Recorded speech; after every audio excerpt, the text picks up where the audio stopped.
Hanggat maaari sana bago ako bumiyahe dito sa amin sa Grab ay iniiwasan ko na lumabas na ng tanghali. Alas 6 na kasi ng umaga to at dapat alas 3 pa lang ng madaling araw ay nasa kalsada na ako. Pero dahil masama nga yung panahon kanina at nag-uulan pa ay napasarap yung tulog ko. Kita pa nga sa daan na halos basa pa yung kalsada at patuyo pa lang. At sakto nga dahil alas 6 ng umaga na tayo lumabas ay kakabukas lang nitong Jollibee sa may tinatambayan natin. Kapag ganito nga maaga tayo nakarating dito ay pinapasukan agad tayo dahil wala naman tayong kasabay na rider na kaagaw sa booking. Ito yung buena mano natin na halagang 56 pesos. Na yung distance na ito mula dito sa may Jollibee ay halos 2 kilometers lang. Waiting na lang ako matapos yung order ng customer natin para ma-deliver na. Sa ngayon pinapasukan pa tayo mga pops. Pero maya maya pag dumami na yung rider dyan, ayan, tunga na tayo dyan. Sa araw-araw nga namin tong ginagawa, halos kabisado na namin yung mga bahay ng customer. Kaya hindi na para tawagan namin pa kung saan mismong exact location nila. At sa ganung paraan, mas mapapabilis yung pagdi-deliver namin para din sa amin. Andito na ulit tayo sa may Jollibee. Tapos tayo yung pinasukan ulit ng booking.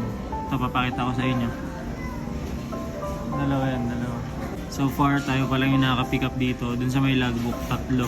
Ako lahat yun. Ayun na isa natin, 3. Hinantay na lang natin yung ayun na ata rin.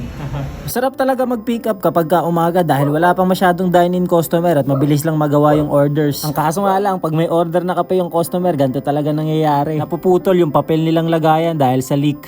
Solid mga boss, 121 pesos na tip. Yun talaga yung nakakainis eh. May tip yung customer tapos bibigay mong kape. Putol yung handle. Wala eh, ganun talaga pag nagdi-deliver kami ng kape. Kahit saan yan, kadalasan kahit seal. Wala, nagkakaroon talaga ng leakage. Tapos minsan nasisira pa yung Hindi siya minsan eh. Nasisira talaga yung niya, yung handle. Kaya dapat i-improve na mga fast food eh. Minsan pag iaabot mo na lang, tsaka biglang mapipigtal, eh di sa'yo may kasalanan nun. Dapat yun, nasa customer na bago mapigtal eh. Dito naman sa second customer natin guys ay binigyan tayo ng 30 pesos na tip. Bali 470 yung babayaran at 1,000 yung pera niya. Sa akin na lang daw yung supply na 30. Binigyan ko siya ng 500 na buo. Panalo. 121 plus 30 pesos. Meron na kaagad tayong 151 or 150 something na tip ngayong umaga. Woo! Saya. Saya daw no? Pero di masaya. Gulo. Kakagaling ko nga lang sa malayo dahil nag-deliver ako ng GrabMart pero ngayon pinasukan ulit ako ng mas malayo pa.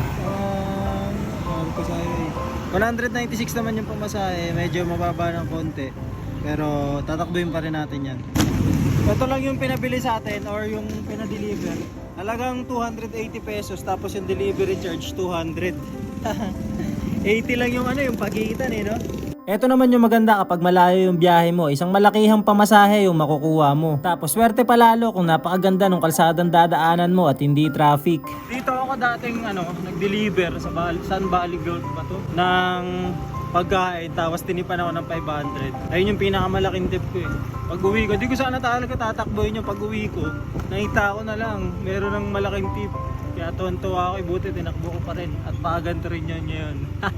Nakakatakot yung daan Parang dito sa tulay na yun yung mga nangyayari. Talaga di Aray ko. Lapit na tayo guys.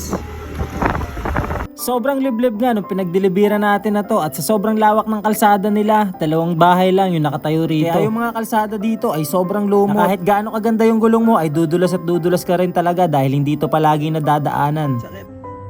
Kakasabi ko pa lang na malumot yung kalsada. Gigilid sana ako yung bakas ko. Pagdating dito na wala na, puro ganyan no. Gumasgas ako. Buti mabagal ang takbo ko, mga 5 lang.